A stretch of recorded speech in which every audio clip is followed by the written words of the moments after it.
Welcome to Unit 3, where we delve into social cognition, exploring how we perceive and interpret the social world around us. Social cognition involves understanding and interpreting social interactions, helping us make judgments and decisions in social contexts. Social cognition is an active process where we interpret ambiguous information and fill in missing details rather than passively recording reality. We think in two basic modes: automatic processing, which is fast and effortless, and controlled processing, which is slow and deliberate. Schemas are mental structures that organize our knowledge about the social world, guiding our attention and memory. Schemas provide mental shortcuts, simplifying information processing and activating relevant frameworks in new situations. Schemas direct our attention, shape our interpretations, and influence our memories, sometimes distorting them to fit existing frameworks. Person schemas are mental representations of specific individuals or types of people, like thinking of a friend as generous. Role schemas define expectations for how people in particular roles should behave, such as teachers being knowledgeable and patient. Event schemas or scripts outline how events should unfold, like what happens when you visit a restaurant. Self-schemas are organized knowledge about ourselves, previously explored in Unit 2. Schemas are activated by relevant cues, often outside our conscious awareness, making recent experiences more accessible. Heuristics are mental shortcuts that simplify decision-making, reducing cognitive effort and guiding judgments. The availability heuristic involves judging frequency based on how easily examples come to mind, like overestimating plane crash risks. The representativeness heuristic involves judging likelihood based on stereotypes, such as assuming a quiet person is a librarian. The anchoring and adjustment heuristic starts with an initial anchor and adjusts insufficiently, like estimating ages based on arbitrary numbers. Dual process theories explain judgments and behavior through automatic and controlled processing, each with distinct characteristics. Automatic processing is fast, unconscious, and effortless, essential for everyday functioning and shared with other species. Controlled processing is slow, conscious, and effortful, requiring attention and intention, used for complex decision-making. Automatic processing provides initial impressions, while controlled processing can modify or override these responses. Attribution is the process of explaining the causes of behavior and events. We naturally seek to understand why people act the way they do. There are two types of attributions: internal, which relate to personal traits, and external, which relate to situational factors. For example, saying she helped because she is kind is an internal attribution, while she helped because she was in a good mood is an external attribution. The fundamental attribution error is the tendency to overemphasize personal characteristics and underestimate situational factors when explaining someone else's behavior. For instance, if you see someone yelling at a waiter, you might conclude they are rude, overlooking situational factors like a bad day or a mistake by the waiter. This error occurs due to perceptual salience, cognitive load, linguistic factors, and cultural influences, making us focus more on the person than the situation. Cultural variations in attribution show that individualistic cultures focus more on personal responsibility, while collectivistic cultures emphasize situational factors and interdependence. In collectivistic cultures, success is often attributed to effort and support, highlighting the importance of context and interdependence. The fundamental attribution error is more common in individualist cultures, and attributional styles vary across countries despite similarities. The self-serving bias is the tendency to attribute successes to internal factors and failures to external factors, protecting self-esteem. For example, someone might say, "I passed because I'm smart, but I failed because the exam was unfair." This bias occurs to protect self-esteem, manage impressions, and maintain motivation by believing successes are due to abilities. The actor-observer bias involves attributing our own behavior to situations while attributing others' behavior to their disposition. Here's a summary of attributional biases: fundamental attribution error, self-serving bias, and actor-observer bias, each with distinct definitions and examples. The just world hypothesis is the belief that people get what they deserve, which can lead to victim blaming. While it provides a sense of fairness and predictability, the just world hypothesis can lead to a lack of compassion for those who suffer.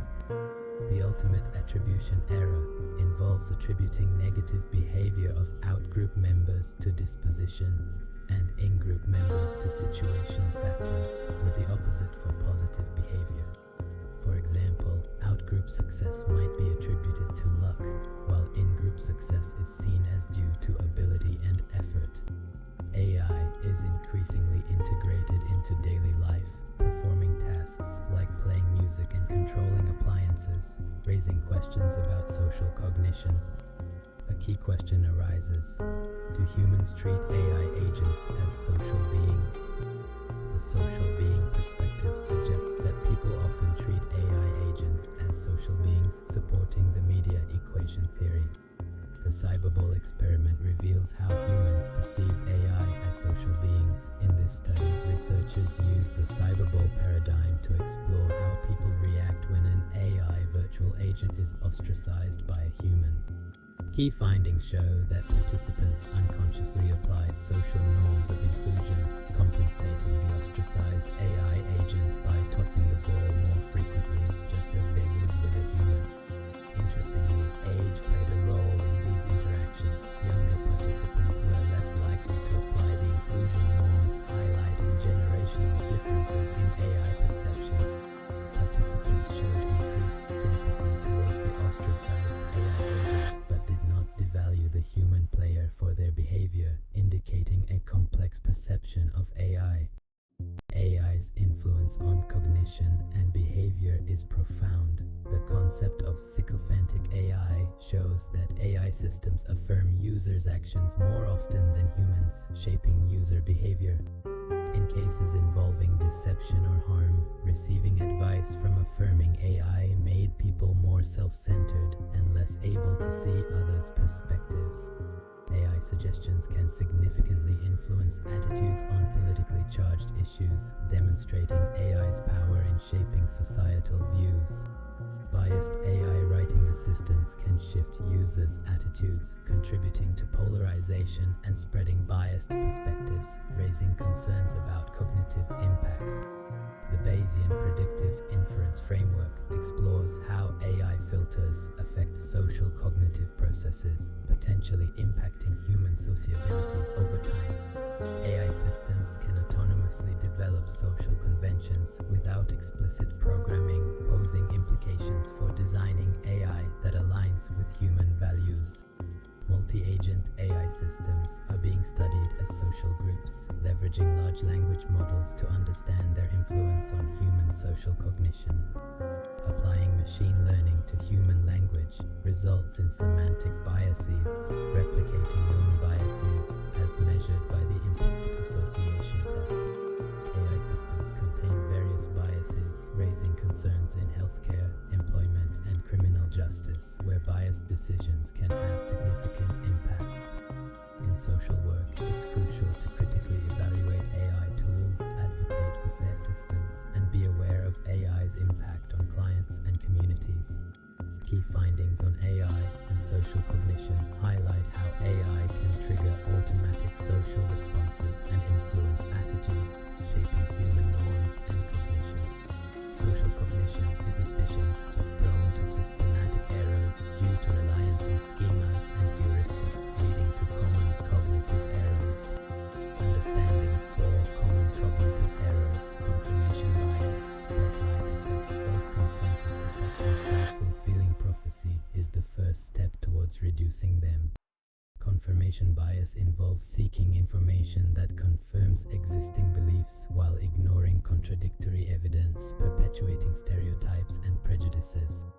For example, if you believe a group is untrustworthy, you'll focus on evidence supporting this belief and dismiss contradictory evidence. The consequences of confirmation bias include the perpetuation of stereotypes and prejudices, even when faced with contradictory evidence. In social work practice, overlooking evidence that contradicts initial impressions can affect client assessment and case formulation. Let's explore two common cognitive errors, the spotlight effect and the false consensus effect. The spotlight effect is our tendency to believe others are paying more attention to us than they actually are. We often overestimate how much our appearance, behavior, and performance are noticed, leading to social anxiety and unnecessary concern. The false consensus effect is the tendency to overestimate how much others share our beliefs and attitudes, leading to surprise when others disagree and contributing to polarization. The self-fulfilling prophecy is when expectations lead to their own fulfillment. When we expect certain behaviors, we may inadvertently cause them to happen. Our beliefs about others shape our behavior toward them, which in turn shapes their behavior toward us, confirming our initial expectations. For example, if a teacher believes a student is intelligent, they provide more encouragement, leading to better performance, thus confirming the teacher's expectation.